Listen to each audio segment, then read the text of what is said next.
If you're a homeowner over 60, pause what you're doing right now because the IRS has quietly introduced a rule in 2026 that could cost you thousands of dollars, and most seniors have absolutely no idea it's coming. I'm talking about your house, your retirement savings, your financial stability. Here's what nobody is saying on the evening news. This updated IRS regulation directly affects homeowners. And if you don't take the correct steps before the deadline arrives, you could end up sending the government a payment you never should have had to make. Now I know what you're thinking. I've owned my home for years. I do things by the book. This cannot impact me. That's exactly what thousands of seniors said right before they were caught off guard. Whether you plan to sell your home, leave it to your children, or simply stay where you are and enjoy retirement in peace, this rule changes everything. The encouraging part is there are fully legal ways to protect yourself, but only if you move quickly and know exactly what to do. In this video, I'm going to break down exactly what this new IRS rule means for you, who it affects the most, and the 3 straightforward steps you can take today to safeguard your home and your money. But before we get into it, if you know another senior homeowner who needs to hear this, hit that like button right now so YouTube can show this to the people who need it most. Let's look out for one another. So now that you understand what's on the line, let's get into the real details. Because understanding this new IRS rule is not just important, it is absolutely essential for your financial future. And I want you to understand every part of this so that by the time this video ends, you feel confident, informed, and ready to act. Let's begin at the start. For decades, American homeowners, especially seniors who have lived in their homes for a long time, have benefited from something called the home sale exclusion. This is a part of the tax code that lets you exclude a large amount of profit from the sale of your primary residence from taxation. If you are single, you may exclude up to $250,000 in gains. If you are married and filing jointly, that amount doubles to $500,000. That has been the rule for a long time, and millions of seniors have depended on it when selling their homes and moving into retirement communities, downsizing, or relocating closer to family. Now, here is where things become more complicated. In 2026, the IRS, along with new legislative guidance that took effect this year, introduced revised rules about how that exclusion is calculated, who qualifies for it, and under what circumstances it can be reduced or removed completely. And it is not just about selling your home. It also has consequences for people who are considering leaving their home to their children or grandchildren, people who have rented out part of their home, people who have used their home as a home office, and even people who have taken out a reverse mortgage. In other words, this affects nearly every homeowner over 60 in America in some way. Let me walk you through the biggest changes, beginning with the residency requirement. Under the old rules, you had to have lived in your home as your primary residence for at least 2 of the last 5 years before selling to qualify for the exclusion. That sounds straightforward enough, right? You live in your house, you sell it, and you do not owe tax on the first $250,000 or $500,000 of profit. But the new IRS guidance has narrowed the definition of what counts as a primary residence and how that residency period is confirmed. Here is what that means in real life. If you have been spending large amounts of time, say several months each year at a vacation home, a second property, or even staying with family in another state, the IRS may now examine whether your claimed primary residence truly qualifies. They are looking at things like where you get your mail, where you are registered to vote, where your vehicles are registered, where you receive medical care, and what your utility and credit card records show about where you are actually spending your time. For seniors who snowbird, meaning you spend winters in Florida or Arizona and summers somewhere in the Midwest or Northeast, this is especially important to watch.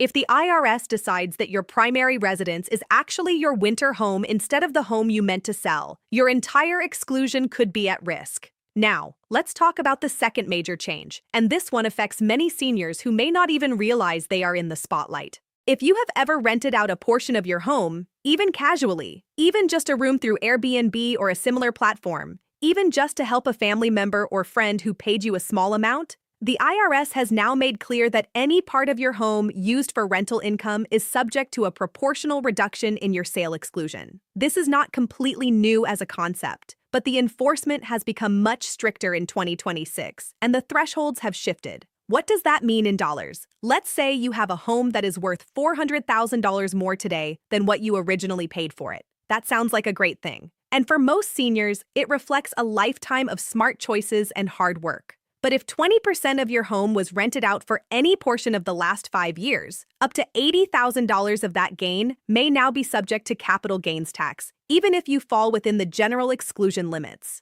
And depending on your total retirement income, that capital gains rate could be 0, 15, or even 20%. Add in the 3.8% net investment income tax that can apply to higher income retirees, and you are looking at a tax bill that could easily be $10, $15, or even $20,000 or more on a home sale that you assumed would be completely tax-free.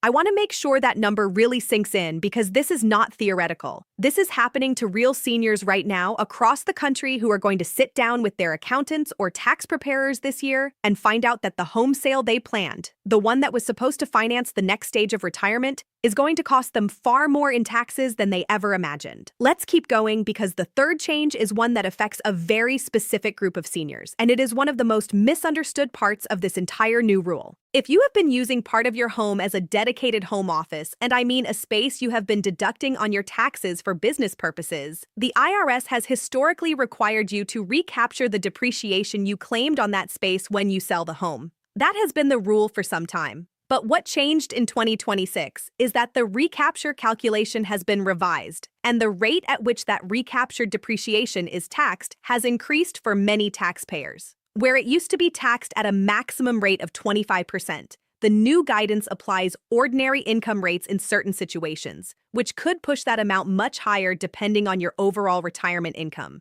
Now, I realize we are getting into somewhat complicated territory, and I want to pause for just a moment and say something important. You do not need to memorize all of this. You do not need to become a tax expert overnight. What you do need is understand that these changes exist, that they may affect you, and that the smart move, really the only move, is to get in front of a qualified tax professional or elder law attorney before you make any major decisions about your home. I cannot emphasize this enough. The cost of a couple of hours with a professional could save you tens of thousands of dollars. And we are going to talk more about how to find the right kind of help a little later in this video. But first, I want to address something many of you are probably wondering. What if I am not planning to sell my home? What if I just want to stay where I am, age in place, and eventually leave the home to my kids or grandkids? Does any of this apply to me? And the answer, unfortunately, is yes. And in some ways, the consequences for inherited property are even more important than the sale rules. Here is why. Under longstanding tax law, when you leave your home to your heirs, they receive what is called a stepped-up basis. That means instead of inheriting your original purchase price as their cost basis, they inherit the fair market value of the home at the time of your death. So if you bought your home for $80,000 and it is worth $600,000 when you pass away, your heirs basis is $600,000, not $80,000. If they then sell it soon after inheriting it, they may owe little or no capital gains tax because the sale price and their basis are close to one another. That stepped-up basis has been one of the most powerful wealth transfer tools available to American families, and it has especially benefited seniors who have owned their homes for many years and seen major appreciation. But the new 2026 rules have added limitations and reporting requirements around the stepped-up basis that you and your heirs need to know about. Estate and gift tax thresholds have changed. The way certain trusts and transfers interact with basis rules has changed, and the IRS has increased its scrutiny of property transfers between family members that happen close to the time of death or that appear designed to avoid taxation. This does not mean estate planning for your home is off the table. Far from it. In fact, it makes estate planning more important than ever. But it does mean that strategies that may have worked before, simple additions of a child's name to the deed, informal transfers, handshake agreements within the family, may now create unintended tax consequences that nobody wanted and nobody planned for.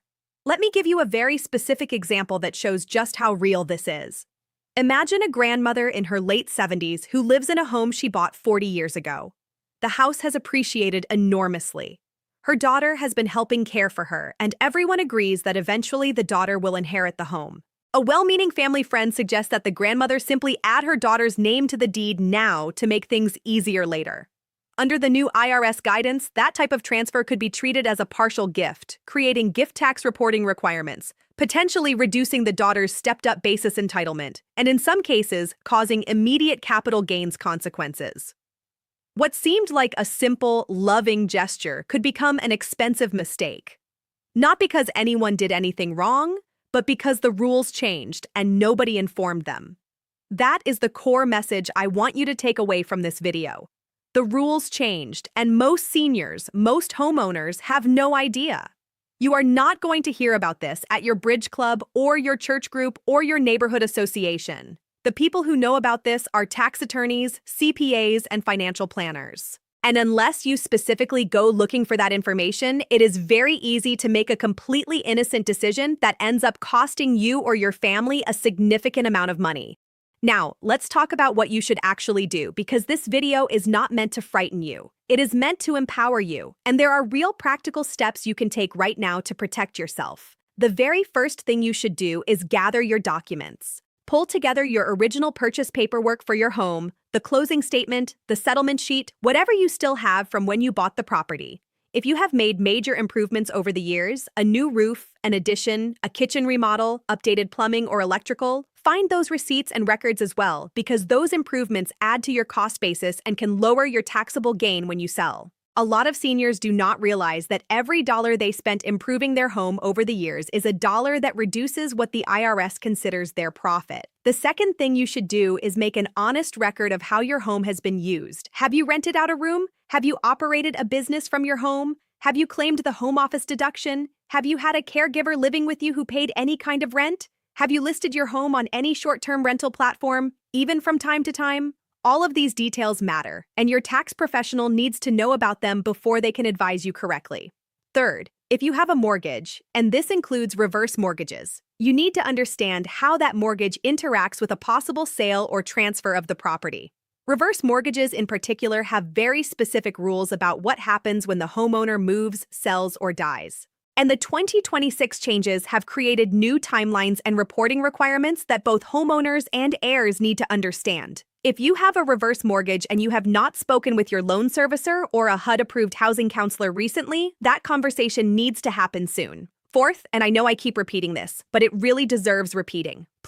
Please consult with a qualified professional. Not a friend who dabbles in taxes, not a tax preparation chain that handles basic returns. Not the person down the street who has done your taxes for 20 years and is perfectly nice but has never focused on real estate or elder law. You want someone who specifically understands how the 2026 IRS changes interact with home ownership, estate planning, and retirement income. You want a CPA who works with retirees or an elder law attorney, or ideally both working together. If cost is a concern, and I understand that for many seniors on fixed incomes, the idea of paying hundreds of dollars an hour for professional advice feels impossible, there are resources available. Many communities have low-income taxpayer clinics that offer free or reduced-cost help. AARP offers a tax aid program that connects seniors with trained volunteers. Your local area agency on aging can often direct you to free legal and financial services in your community. The National Council on Aging has a benefits checkup tool that can help you identify programs and assistance you may qualify for. Fifth, if you are working with a financial advisor or estate planning attorney who has not mentioned the 2026 IRS changes in your recent conversations, that is a conversation you need to start. Ask them directly. How do these new rules affect my home, my estate plan, and my tax situation? A good advisor will welcome that question. If they seem unfamiliar with what you are talking about, that itself is important information. Now, I want to spend a few minutes talking about something that goes beyond just the dollars and cents, and that is the emotional side of all this. Your home is not just a financial asset. For most of you watching, your home is where you raised your children, where you built your memories, where you feel secure and comfortable. The idea of a government agency having any kind of claim on what happens to that home, on the money you get from it, or on whether your children can inherit it without a tax burden feels deeply personal. And I think that is completely understandable. But here is the thing.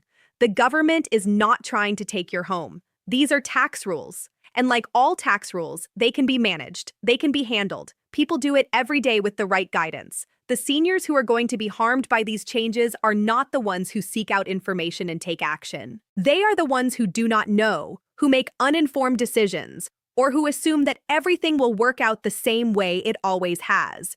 Knowledge is your strongest protection right now, and that is exactly why you are watching this video. Let me also take a moment to address something that comes up constantly in conversations with senior homeowners, and that is the question of timing as it relates to capital gains tax rates themselves. A lot of people know that capital gains tax rates depend on your total income. If your income is low enough in retirement, you may actually qualify for a 0% capital gains rate. That sounds great, and for some seniors, it truly is.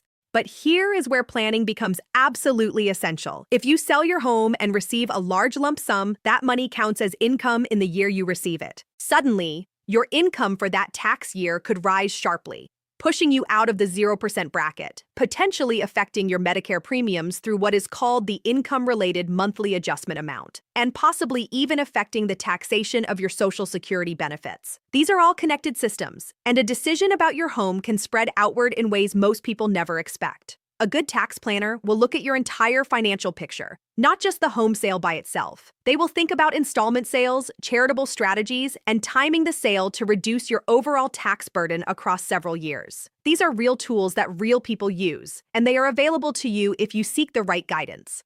I also want to speak to those of you who have a spouse or a partner. If you own your home jointly, both names are on the deed, and your planning for what happens to the home needs to account for both of your situations. What happens if one of you dies before the home is sold? What happens to the stepped-up basis? What are your options regarding how title is held?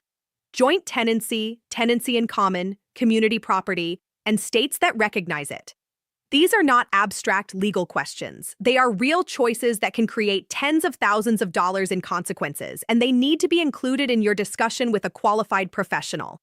And for those of you whose adult children have been involved in helping manage your home, whether that means they have been contributing to the mortgage, helping pay for improvements, or simply managing the property while you travel or receive care, please be aware that those financial arrangements can create unintended legal and tax consequences under the new rules. Even the most well-intentioned family money arrangements should be reviewed in light of what changed in 2026. There is one more thing I want to cover before we finish, and it is about timing. One of the most common mistakes I see people make, and this applies not just to home sales but to financial decisions in general, is waiting too long to act. I understand the instinct. Change is uncomfortable. Tax conversations feel complicated. It is easy to say, I'll deal with that later. But with the 2026 IRS changes, later can be very expensive. Think about what procrastination actually costs in a situation like this.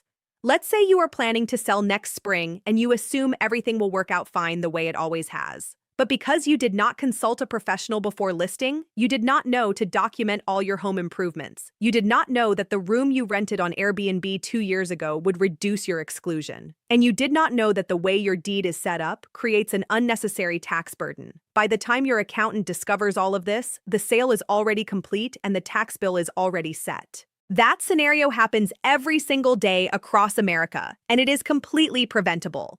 Prevention is always less expensive than correction when it comes to taxes. And even if you are not planning to sell anytime soon, the estate planning effects of these rules mean that every year you wait to update your plan is another year of possible exposure.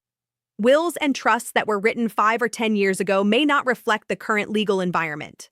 Beneficiary designations that made sense before may not be the best choice now.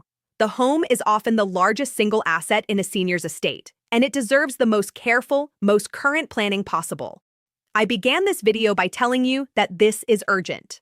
I hope by now you fully understand why I feel so strongly about making sure seniors across America have access to this information.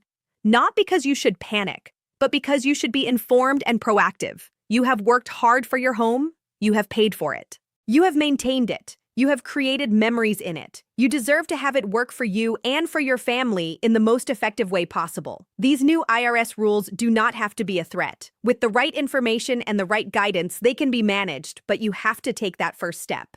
So, here is your homework after watching this video. Number 1, gather your home purchase documents and improvement records. Every renovation, every upgrade, every capital improvement you have made over the years adds to your basis and lowers your taxable gain.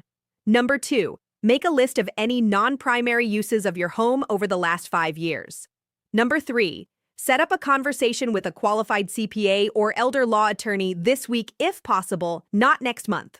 Number 4, if you have a reverse mortgage or any complex title arrangement, call your servicer or attorney today. Not after the holidays, not after the summer, today. And number 5, talk to your family. Make sure your spouse, your children, whoever will be involved in the future of your home knows what is at stake and is included in the conversation. Family meetings about financial and estate planning can feel awkward sometimes, but the seniors who have those conversations are the ones whose families are protected and prepared. I want to sincerely thank you for watching this all the way through. I know it was a lot of information, and some of it was heavy and detailed, but you stayed with it, you paid attention, and you saw it through. And that already puts you ahead of the millions of seniors across this country who have no idea that any of this has changed. Share this video with a friend, a neighbor, a sibling, a fellow retiree, anyone you know who owns a home and is over 60, because this information is too important to keep to yourself. And if this video helped you, if it gave you something useful, something that made you feel more prepared and less in the dark, then do me one small favor. Hit that like button, leave a comment below telling me what your biggest takeaway was, and subscribe so you never miss another important video like this one. Your financial security matters deeply. Your home matters. The legacy you leave for your family matters.